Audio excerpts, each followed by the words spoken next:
con el ejercicio NR. Vale. Bueno, entonces la clase pasada, que fue el jueves, estábamos checando esta base de datos. Lo primero que hicimos fue hacer un análisis exploratorio. Nos pedían calcular la mediana y dar un intervalo de confianza, para el cual ya se presentó la falla en 20% de los pacientes. Hicimos un análisis descriptivo. Bueno, lo primero que hicimos fue graficar tiempos de supervivencia, ¿no? Los primeros 50 tiempos, junto con sus, este, también indicamos si era censura o falla en este gráfico. Bueno, entonces empezamos a hacer análisis descriptivos por variable, primero las variables categóricas. Las variables categóricas lo único que hicimos fue crear tablas de conteo, más bien gráficos de barras, ¿no? Que nos eh, indicaban cuál era el porcentaje de personas que presentaban falla, bueno, en esta primera variable status, que presentaban falla o que presentaban censura. Voy a mandar a llamar a la librería ggplot porque se ocupa. Y bueno, esto ya lo vimos, ¿no? Nada más estamos recordando. Las variables categóricas son status, sexo, ph.ecoc, y luego hicimos variables para histogramas, perdón, para variables numéricas: edad, pH Carnot, PAT Carnot, milcal y weight loss. Bueno, ya que hicimos el análisis descriptivo, que igual en su tarea, me parece que los últimos dos ejercicios les dejamos hacer análisis descriptivo. Eso es como ustedes quieran, pueden ocupar cualquier gráfico o medida descriptiva que conozcan. No tiene que ser necesariamente lo que yo hice. ¿Qué más? Bueno, vamos a graficar. Vamos a graficar la curva de supervivencia usando el estimador de Kaplan-Meier. Esto fue lo primero que hicimos, hacer un ajuste de Kaplan-Meier. Ustedes ya saben que... creo que no mandé a llamar la librería de Starla. Las librerías de Starla. Ajá. Las mando a llamar. Survival, ggplot, esta ya la habíamos llamado. Surminer, que esta nos ayuda a hacer gráficos de supervivencia. Y la de escala, que igual la necesitamos para los gráficos. Bueno, entonces regresamos a donde estábamos y hacemos el ajuste de Kaplan-Meier. Por aquí nos aparece la mediana, que era lo primero que nos preguntaban, y hacemos un surplot. Así se ve la sobrevivencia de este ajuste de Kaplan-Meier. Acuérdense que este ajuste no ocupa covariables. Bueno, ahora vamos a calcular un intervalo de confianza para el cual ya se presentó la falla en el 20% de los pacientes. Lo que hicimos fue calcular el cuantil, encontrar el cuantil más bien del conjunto de riesgo, que lo encontramos en FIT1, que es el ajuste de Kaplan-Meier, ya ves, pesitos, en el RISC. Y bueno, hasta acá abajito lo decimos cuál es ese intervalo de confianza. Y luego hicimos un gráfico de la función de riesgo acumulado. A ver, denme un segundo. Tengo que hacer algo por aquí.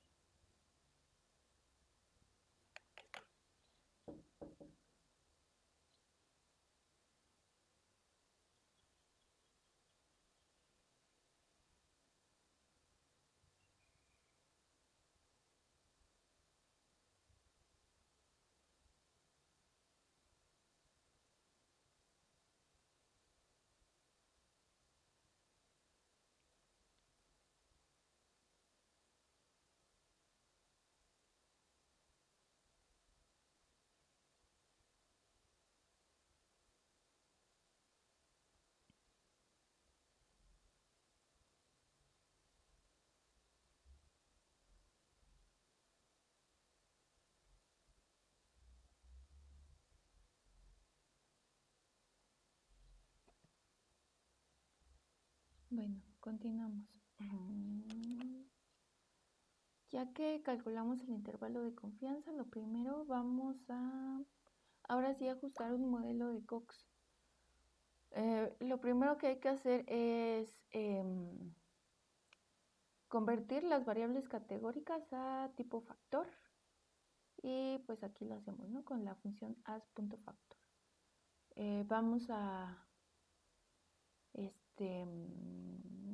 ajustar un modelo de Cox para cada variable. Esto ya lo habíamos visto la clase pasada también. Ocupamos la función coxph, le pasamos pues el modelo. ¿Y qué más? Pues primero creamos modelos con una sola covariable. Fuimos cambiando entre las covariables, que son, ¿cuáles son las covariables? Is, el código de la institución, la edad, ph.eco, ph.carno, pat.carno, mil.cal, weight loss, sex.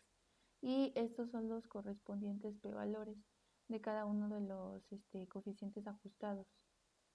Que nos dimos cuenta de que todo, a ver, ajá, en el p-valor en el modelo con la covariable inst es muy grande, ¿no? Entonces esta podría ser de las primeras que podríamos eliminar, igual con milcal y con weight loss. ¿Qué más? Mandamos a llamar estas dos librerías. Y ahora fuimos agregando una variable más. Empezamos con edad, le agregamos sexo y nuestro p-valor es de 0.008, bajito. ¿Qué más? Un summary, y por aquí nos aparecen las significativas. Las dos variables que incluimos son significativas en este primer modelo. En el segundo, edad, sexo y ph.ecoc. Igual un summary, y todas son significativas excepto la variable edad. En el siguiente modelo,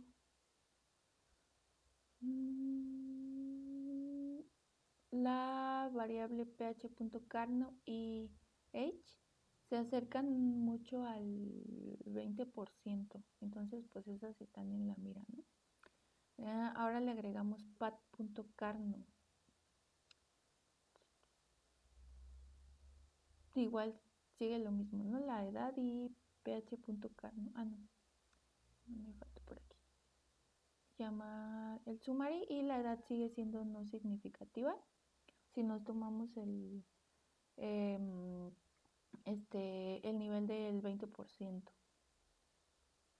Ahora le agregué milcal y creo que de las primeras que quitamos fue milcal. Esta tiene un p-valor milcal de casi 1, ¿no? 0.93, igual patcarno. Y edad 0.36. Entonces si quitamos milcal, bueno, lo quitamos más adelante, y por último agregamos la de weight loss. Agregando weight loss, el p-valor de edad es muy grande, el de milcal y creo que nada más. Weight loss tiene un p-valor bajito. Bueno, entonces quitamos milcal. Fue la única que quitamos. Y por aquí los p-valores son... no he mandado a llamar el summary. A final, que bueno, este no es nuestro modelo final. En esta todas son significativas. La edad todavía la aceptamos. Entonces podríamos dejar este modelo. Hay que fijarnos en los valores de los test globales, ¿no? Que serían el de verosimilitud, el de WALD y el del score, log-rank. Igual tenemos un p-valor bajito, pero ahora lo que vamos a hacer es agregar interacciones. ¿Sí? Bueno, a mí se me ocurrió agregar una interacción con edad y sexo. Eso fue lo que hice y bueno, lo asigné al al modelo A final 2, vamos a ver un summary y pues por aquí se ve el summary, ¿no? ¿Y cómo nos aparece esa interacción? Simplemente esta interacción la ponemos como un producto, ¿no? Producto entre edad y sexo.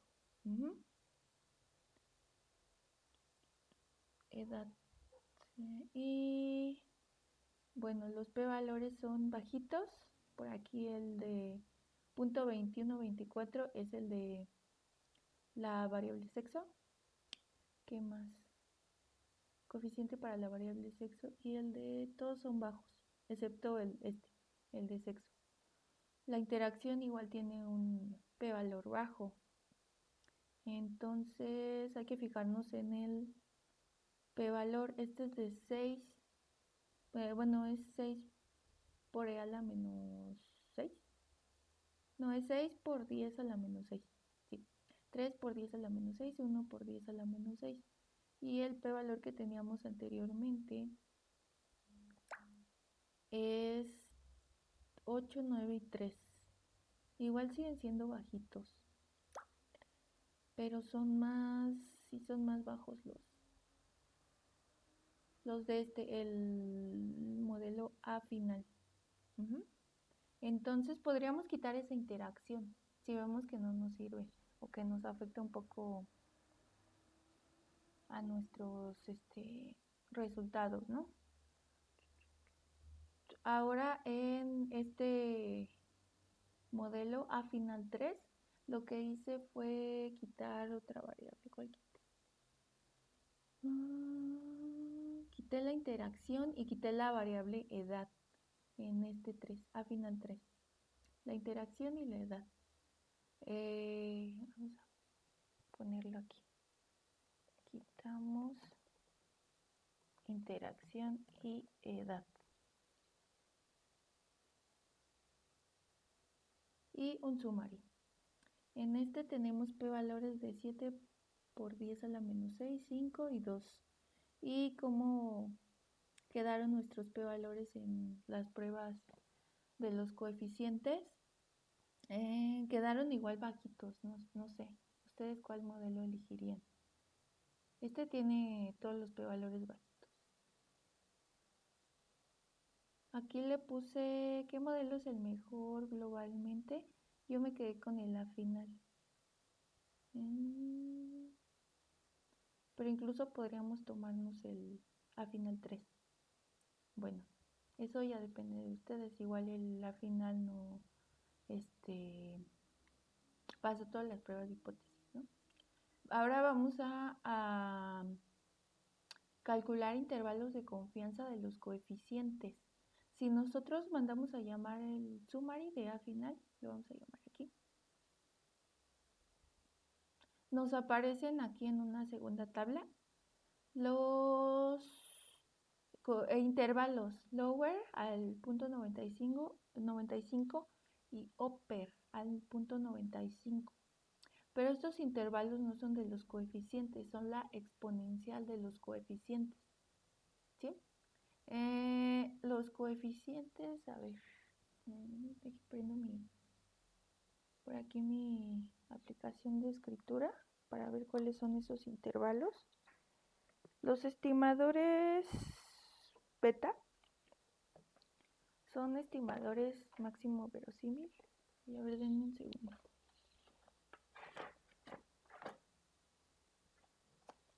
Son estimadores, buenos estimadores, y se asume que tienen una distribución normal.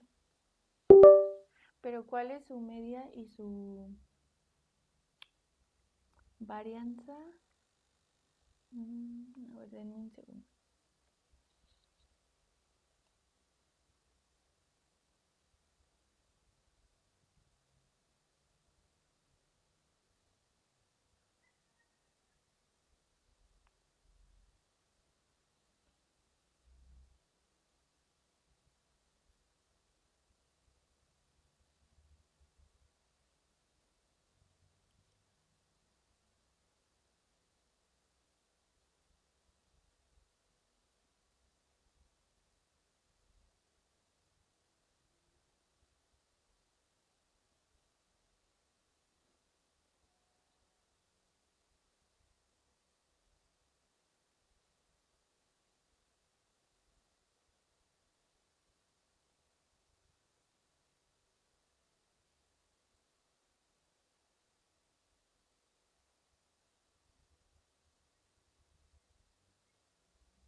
Bueno, entonces, ¿cómo son esos intervalos de confianza para los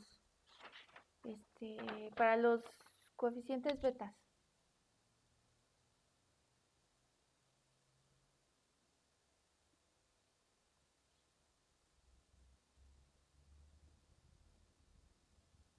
La desviación estándar de mi vector beta, o sí, cualquier coeficiente beta lo podemos calcular por el método delta.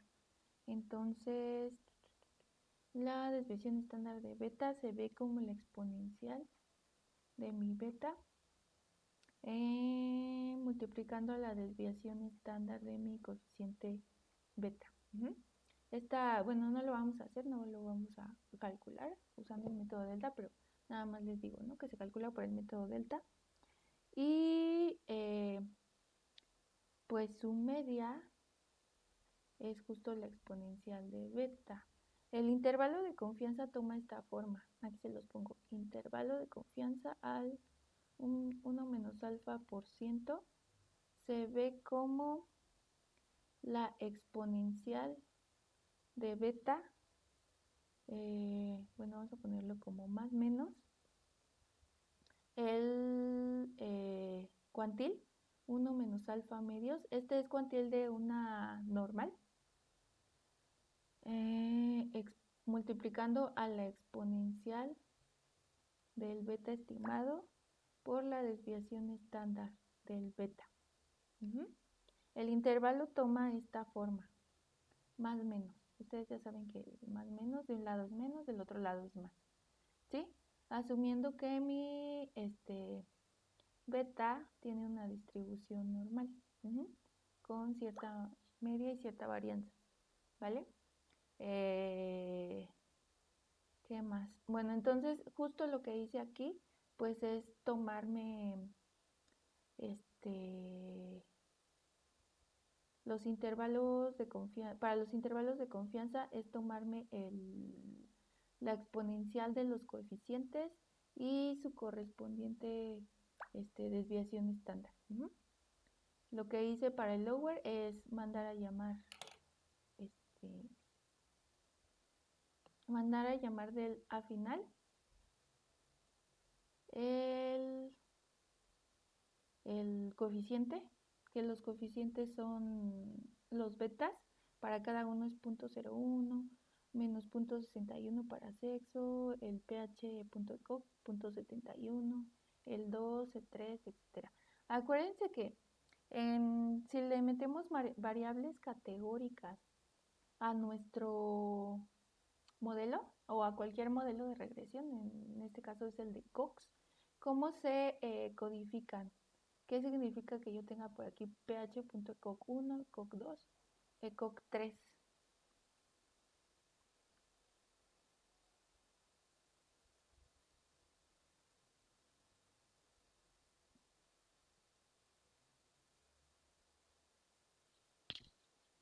¿Se acuerdan cómo es esto? Lo que se crean son variables tipo dummy.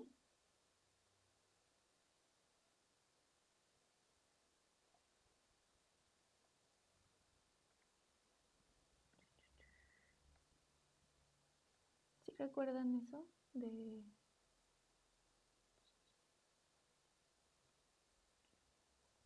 regresión? A ver. Por ejemplo, aquí en long. pH, ¿cuál era? pH.ECOG. pH.ECOG quedamos que tiene números, me parece que del 0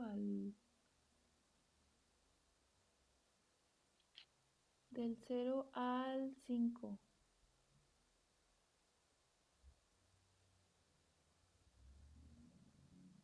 Sí, era del 0 al 5. Entonces tiene 5 categorías. Podríamos decir que tiene 5 categorías, pero aquí abajo me aparecen solo 4. 1, 2, 3. 1, 2, 3. Creo que no hay algún valor, me parece el 4, que no, del cual no hay ningún ninguna observación. Entonces, si solo tengo valores 0, 1, 2, no sé, 3 y 5. Si solo tengo 5 categorías, no, eliminamos el 2. Ahorita no chequé bien cuáles. Si solo tengo 4 categorías, en el modelo de regresión me van a aparecer estas como variables dummy, que podría ser, vamos a ponerle de 1, y esta va a tomar el valor de 1 si la observación cae en la primera categoría, y en de 2, de 3, que son en este caso las 3, va a tomar valor de 0. Luego, para la segunda observación, si cae en el valor de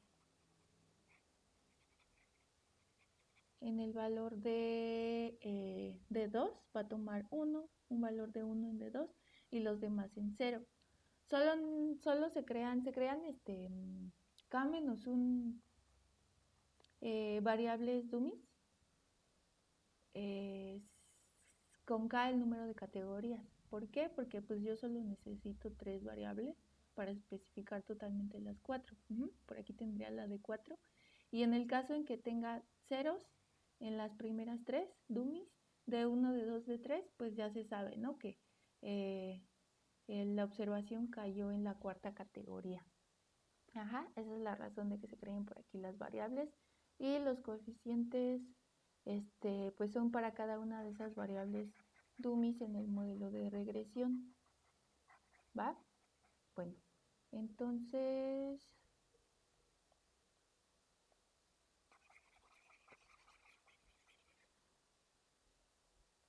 ajá. Regresamos a lo que estábamos y bueno, ese es el intervalo. Nos tomamos el coeficiente, le restamos el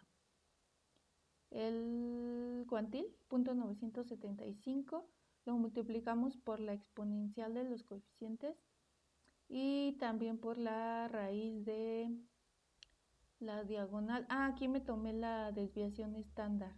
Si yo me tomo del modelo A final, la varianza, lo que me regresa es una matriz de varianzas y de covarianza, ¿sí? De cada uno de los coeficientes. Entonces la diagonal justo serían las varianzas de mis coeficientes. Me tomo la diagonal y le calculo su raíz cuadrada porque yo estoy multiplicando por la desviación estándar. Entonces pues eso hice.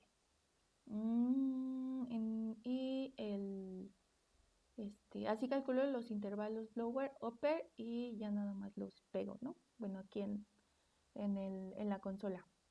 Entonces, para los coeficientes betas, que esta columna de en medio son los coeficientes betas estimados, voy a tener pues su correspondiente intervalo de confianza, que es el lower y el upper. Ajá, aquí en el summary, a ver, aquí arribita en el summary de nuestro modelo nos aparece el intervalo, pero de la exponencial de los coeficientes. Nosotros, en lugar de hacer lo que acabo de hacer, calcularlo, con la fórmula puedo tomarme el lower y el upper y aplicarles logaritmo, ¿no? Y así ya obtengo el intervalo de los coeficientes. Pero igual aquí ya están el de la exponencial. Bueno, ahora, ¿cómo calculo razones de riesgo? Si yo quiero comparar los riesgos, puedo calcular razones de riesgo, que estas de hecho se llaman las... Ay, se me fue el nombre. Hazard ratios, ¿no? Aquí lo ponemos. ¿Sí? Que simplemente pues son el cociente, ¿no? Del riesgo de H de T dado Z entre H de T dado Z estrellita, ¿no? Son los riesgos o la proporción, el radio de riesgo que hay entre una persona con ciertas covariables y otra persona con otras covariables. ¿Y cómo calculamos las razones de riesgo? Solo en el caso en que yo quiera calcular o ver la razón de riesgo de cómo cambia una persona, cómo cambia el riesgo de una persona que es, me parece que es sexo 1, que toma el valor de 1 es hombre y 2 es mujer. ¿Cómo cambian? Pues solo calculo la exponencial de beta por z, dividido entre la exponencial de beta por z estrellita. Si z es, la primera persona es hombre, la z la cambio por un 1, entonces sería beta, exponencial de beta por 1. Y abajo sería exponencial de beta por 2, cuando tome el valor de 2. Me agarro el coeficiente, que es, aquí no está,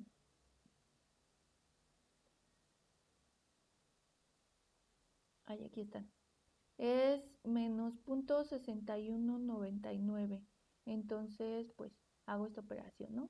Exponencial de menos 0.6199 dividido entre exponencial de 2 por menos 0.6199.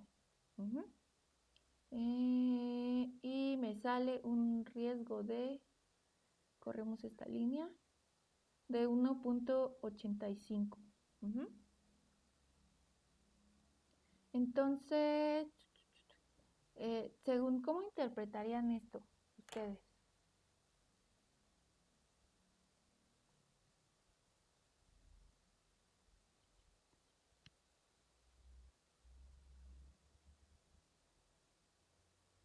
Como que el riesgo del sexo uno es mayor. Sí, sí. ¿Cuántas veces? 1.85 veces, ¿no? Es más, eh,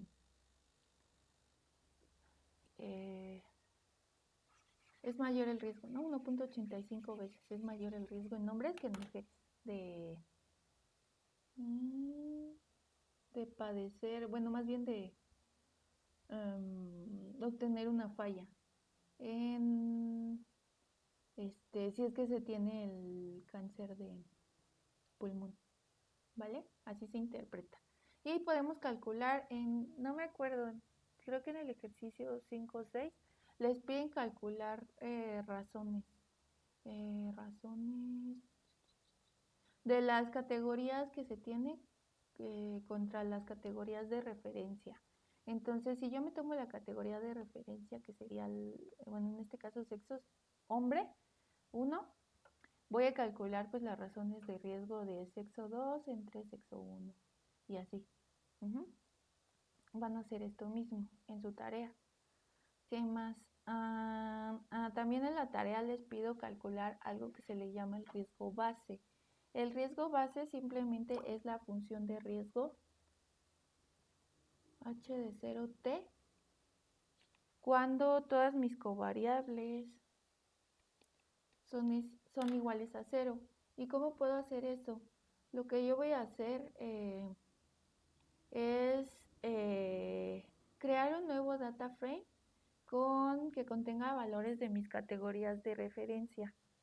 Podrían tomárselas como todas igual a 0, o aquí lo que yo hice fue tomarme mis categorías de referencia como valores mínimos, ¿no? Por ejemplo, si aquí tengo sexo, la categoría de referencia, en este caso no va a ser 0 porque yo solo tengo valores 1 y 2 en mi variable sexo. Entonces me tomo la que toma el valor 1 como la de referencia para esta variable. ph.cox si es 0, ph.carno 50 que sería el valor mínimo y pat.carno 30 igual sería el valor mínimo. En weight loss, aquí sí voy a tener valores negativos y positivos. A ver, por aquí vamos a ver, weight loss. Ajá, va desde menos 30 hasta el 70. Yo en este caso lo que hice fue tomarme la categoría de referencia con una pérdida igual a 0. Entonces creo un nuevo data frame con estos valores y voy a ocupar esta función surfit para ajustar una curva de sobrevivencia. Pero esta curva de sobrevivencia va a ocupar el modelo A final 3. Miren, dice con A final 3. Vamos a hacerlo con A final porque estamos trabajando con este. A final. Y le vamos a agregar los datos, ¿sí? Entonces va a ajustar la curva de sobrevivencia con estos datos.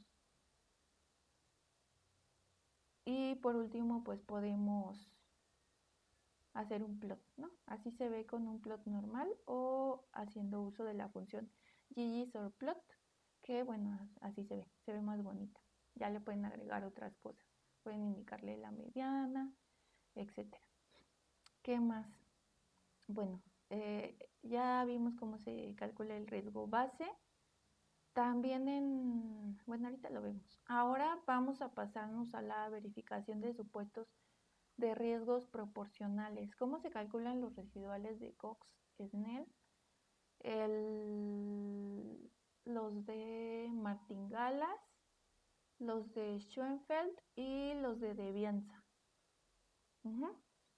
Entonces, rápidamente, ¿cómo se calculan? En Cox-Snell, ¿qué tenían que hacer? Tenían que, graficar algo, ¿no? ¿Qué tenían que graficar? Tenía que graficar el logaritmo contra la función de supervivencia. No, el tiempo, perdón. Pueden calcular, bueno, hay varias maneras, ¿no? Pueden graficar, en este caso yo grafiqué el tiempo contra el logaritmo de la función de supervivencia. Aquí me retomé el ajuste de Kaplan-Meier, que es el FIT1, el que hicimos arribita. Entonces calculo el tiempo contra la función de supervivencia ajustada y hago un plot. Pero también puedo calcular o graficar el tiempo, que creo que aquí lo hice mal, era el logaritmo del tiempo. Sí, voy a aplicarle el logaritmo. Logaritmo del tiempo contra el logaritmo de menos el logaritmo de la función de supervivencia. Ajá, sí. ¿Y se acuerdan qué tenía que salir o en qué teníamos que fijarnos? Aquí. En que los puntitos graficados siguieran una recta con pendiente ya sea -1, que es este caso, el primer caso, o 1. Si vemos que nuestro plot si sigue una tendencia de una línea o recta con pendiente 1 o -1, ¿qué podemos decir?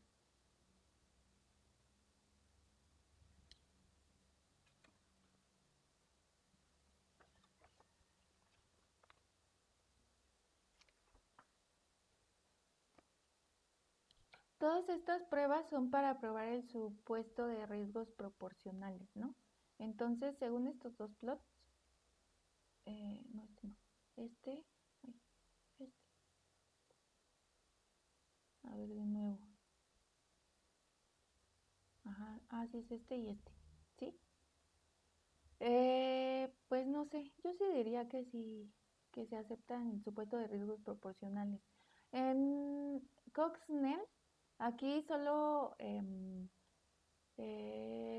graficamos los residuos de Cox-Snell, los normalitos, pero acuérdense que hay dos modificaciones. Ustedes pueden hacerlo, ¿no? Por aquí se les, este,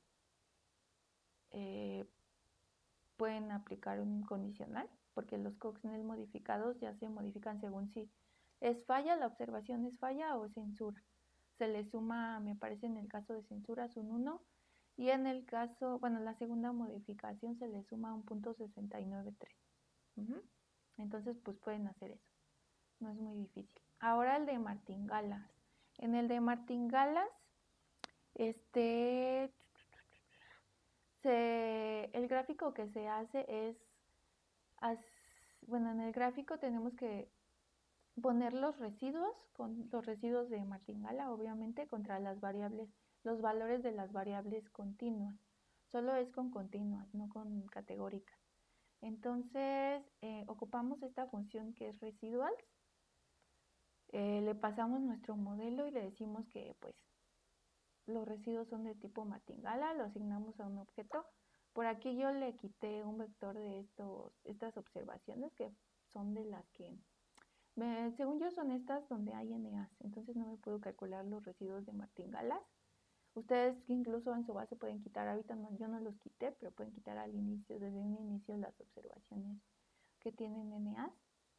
Y lo que hice pues es graficar un scatterplot donde grafico pues la edad, los valores de la edad. Mando a llamar la base long, la variable age, y le quito estas observaciones que fueron donde no me calculó los residuos de martingala, y gráfico contra esos residuos. ¿Cómo tienen que verse estos residuos?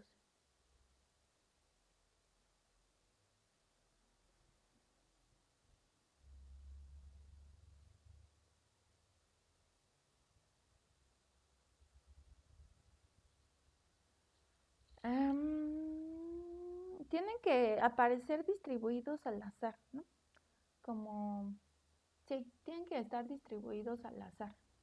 Entonces, si los graficamos y vemos que están distribuidos al azar, podemos decir que las variables sí ingresan de forma lineal al modelo, y podemos, pues, bueno, esto se hace para cada una de las variables. ¿Qué más? Por aquí me faltó agregarle el título. Ahora, acuérdense que estos residuos de martingala se grafican. Bueno, hacemos un gráfico por cada una de las variables continuas. Aquí yo solo lo hice para edad. Las variables que nos faltan y que son continuas son ¿cuáles serán? Pérdida de peso, mil.cal, no, pero mil.cal la eliminamos. pat.carno y ph.carno, me parece que son esas. ¿Sí? Entonces, pues ustedes tienen que hacerlo para todas las continuas. Ahora los residuos de Schoenfeld. Estos residuos de Schoenfeld rápido se calculan, o podemos hacer un gráfico con la función ggcoxzph. Le pasamos un objeto ocupando esta función cox.zph, y ya nos grafica los de Schoenfeld para cada una de las variables que tengamos en nuestro modelo. Incluso hace un test, ¿no? Entonces, pues, estos residuos de Schoenfeld tienen que quedar dentro de esta línea, tienen que seguir esta línea horizontal, y pues sí, no pasarse de las bandas de confianza. Aquí lo tenemos para las variables.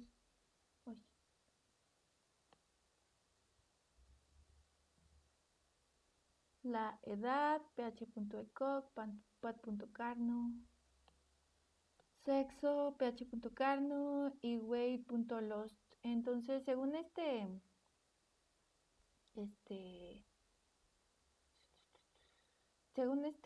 estos gráficos, pues sí aparecen, ¿no? Distribuidos más o menos horizontalmente y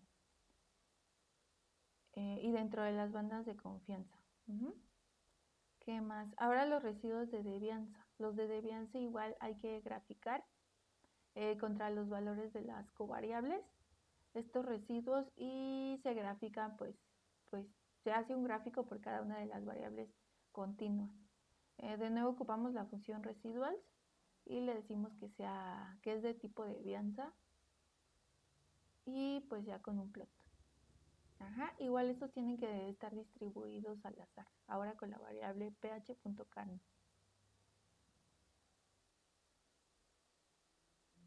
Aquí, ¿qué pasa? ¿Por qué se ve así este gráfico? Porque esta variable ph.carno es discreta, ¿no? Solo toma valores de entre 50 a 100. Entonces, pues, no sé, podríamos quitar esta, porque acuérdense que es solo contracontinua, y esta pues es discreta, ph.carno, pero pues sí hay que hacerlo con weight loss, y no me acuerdo, creo que tenemos el mismo problema con pat.carno, que igual tenemos valores discretos, creo que desde 30, 40, 50 hasta 100, ¿vale? Bueno, entonces hasta aquí ya son las pruebas de hipótesis. ¿Que tienen alguna duda sobre esto? Sobre probar el supuesto de riesgos proporcionales.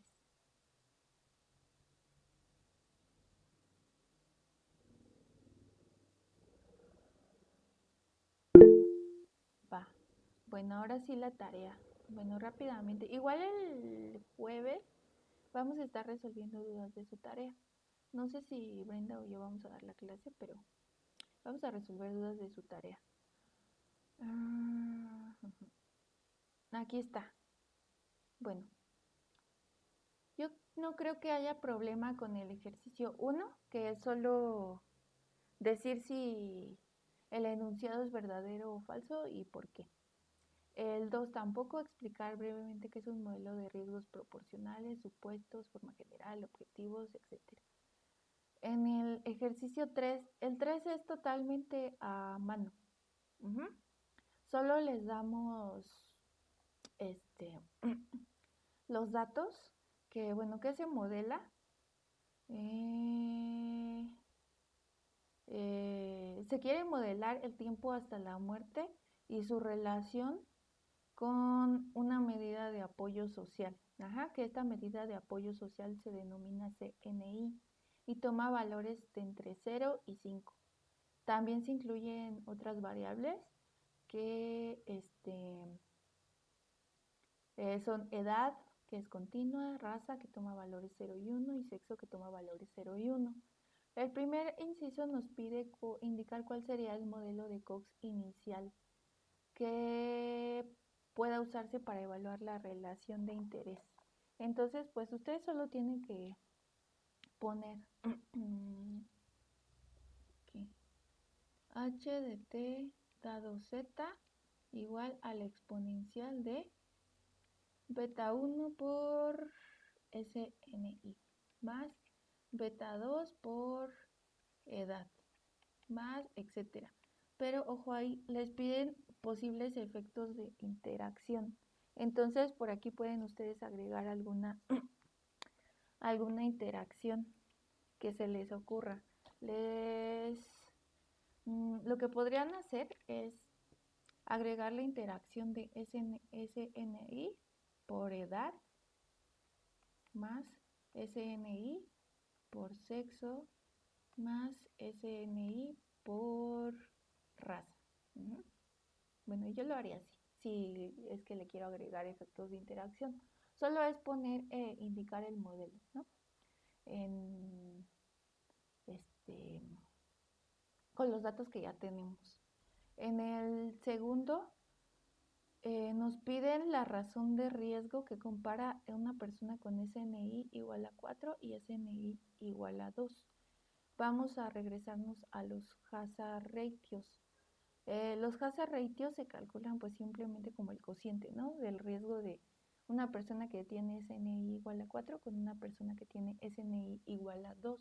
Entonces pues aquí arriba vamos a poner, si consideramos que el primero tiene SNI igual a 4, vamos a poner la exponencial de beta 1 por SNI, si vale 4, pues por 4, más beta 2 edad, más las demás, y en este caso pues igual vamos a sustituir con un 4, aquí con un 4, aquí con un 4. Dividimos y ahora todo esto lo sustituimos con un SNI igual a 2. Y pues al final solo les va a quedar una exponencial. Aplicando propiedades de exponenciales les va a quedar pues solo una exponencial de un número por beta 1 más algunas cosas se van a eliminar, como por ejemplo estas, ¿no? Beta 2 por edad, beta 2 por raza, beta 3 por raza, beta 3 por sexo. Y solo les van a quedar pues por ahí algo con beta 1. Aquí me faltaron los coeficientes. Beta 5, beta 6 y por aquí un beta 7. Con beta 5, beta 6 y beta 7. Solo es hacer el hazard ratio. En el inciso C, ahora nos piden un modelo sin interacciones. Entonces eliminamos estos últimos 3 términos y nos piden pues ahora una estimación para la curva de sobrevivencia de una persona que tiene SNI igual a 4. A ver, en recuerden cómo se ve la función de sobrevivencia en un modelo de Cox. En un modelo de Cox, la función de supervivencia de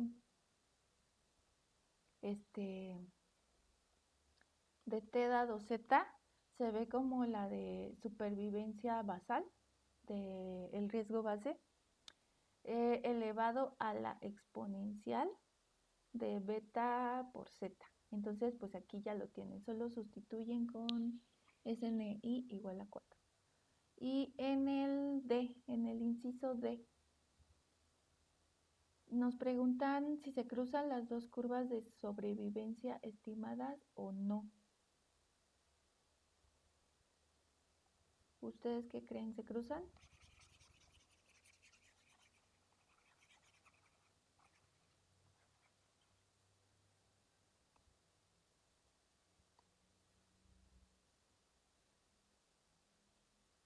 Y bueno, en este recuerden el supuesto de riesgos proporcionales.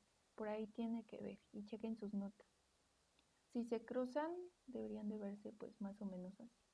Si no se cruzan, pues tendrían que ser paralelas, ¿no? Si toman diferentes valores. Ese piénsenlo. Ahora en el ejercicio 4, ahí me preguntaban si tenía que ser NR o no. Sí, sí tiene que ser NR. Bueno, excepto el B y el C. Estos son a mano. En el A, tienen que probar si existen diferencias entre tiempos de sobrevivencia de ambos grupos o no. Ay, ¿qué tienen que hacer? Pues hacer una prueba. Ajá. ¿Una prueba de qué? Prueba de, puede ser la de Log-Rank o de Wilcoxon, donde, pues sí, justo en la, ¿cómo se llama? En la H0 vamos a tener que la sobrevivencia del grupo 1 es igual a la sobrevivencia del grupo 2 para toda T mayor a 0. Y en la alternativa, pues que la sobrevivencia es distinta para algún tiempo. En ese se prueba eso y esto lo pueden hacer pues en R. O si quieren a mano.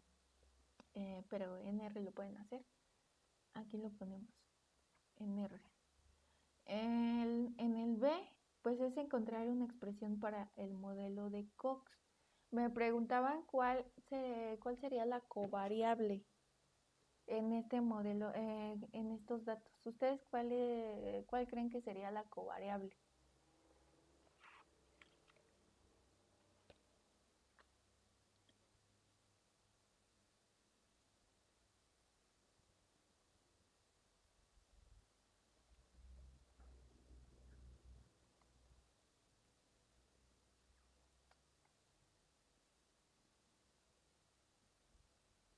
Pues justo la de tratamiento, ¿no?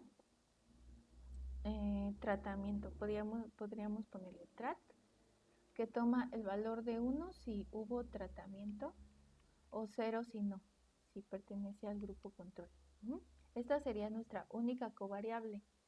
Entonces, pues, está fácil, ¿no? Encontrar una expresión para el modelo de Cox. ¿Cómo se calcula la verosimilitud parcial? ¿Ya intentaron calcular la verosimilitud parcial? Y en este hay que fijarnos bien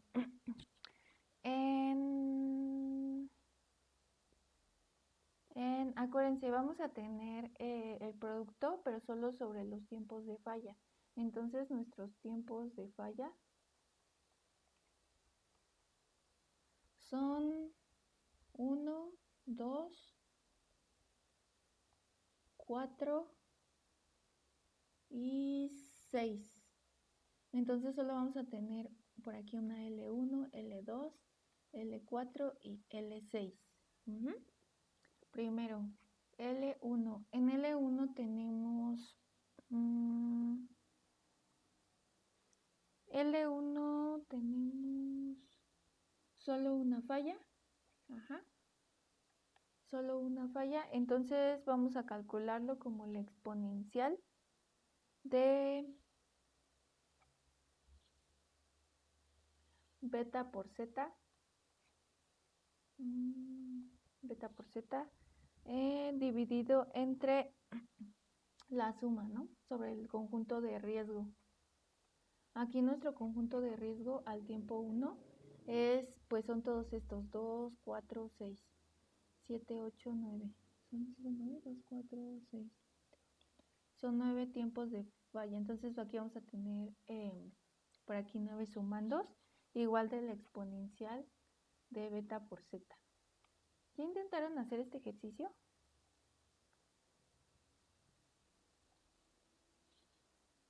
Uno, 3, 1. Yo aún no. Sí, sí, sí.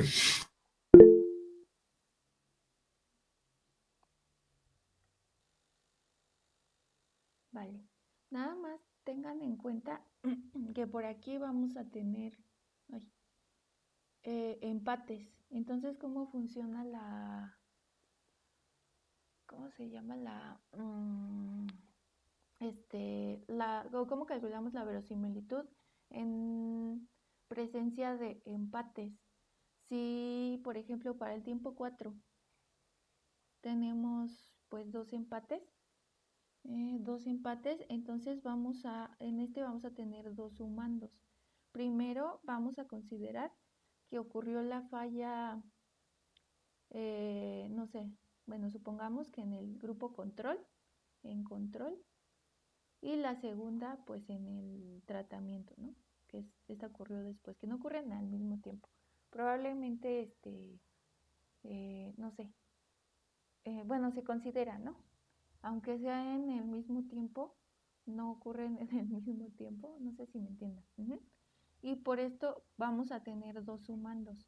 Primero que ocurre la del grupo control y luego tratamiento, más luego la del grupo tratamiento y en el grupo control. Bueno, entonces piensen en eso. Vamos a tener dos sumandos y hay que pues checar, ¿no? El valor de la z, que toma en el caso del grupo de tratamiento 1, valor de 1, y en el caso del grupo control, valor de 0. Intenten hacerlo y si no lo vemos la siguiente clase. Ahora, en el caso de estima el coeficiente del modelo de Cox, pues van a ocupar R, estimar con Cox.zph. Aunque son solo 9 datos, pues sí se puede, ¿no? Solo le pasamos los datos y ya. Como lo hacemos normalmente con una base de datos.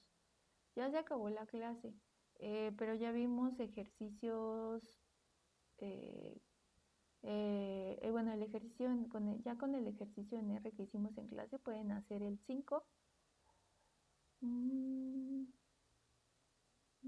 completo, excepto quizá el inciso G, pero en el inciso G hay que tomar en cuenta por aquí lo que hicimos en graficar el riesgo base. ¿Dónde está? Riesgo base.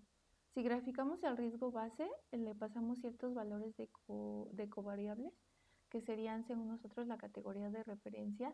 Podemos pasarle cualquier valor que nosotros queramos. Entonces, pues ahí en la tarea ustedes van a igual crear un data frame con estos datos. UI igual a 0, log H igual a 3, H igual a 19. UI igual a 1, log H 3 y H igual a 19. Van a hacer lo mismo, ¿no? Que en el caso del riesgo base, solo pasándole estos valores. En el ejercicio 6, no creo que haya problema, si acaso con el inciso D, la razón de riesgo para el efecto del tratamiento. La razón de riesgo en este van a tomar igual. Se van a tomar la exponencial de efecto del tratamiento. Treat 1, 2. Exponencial de 2 por beta, bueno, la correspondiente beta de tratamiento.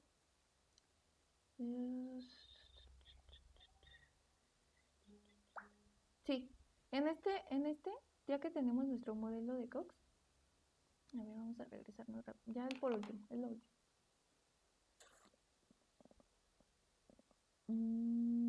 Mandamos a llamar el summary y al final,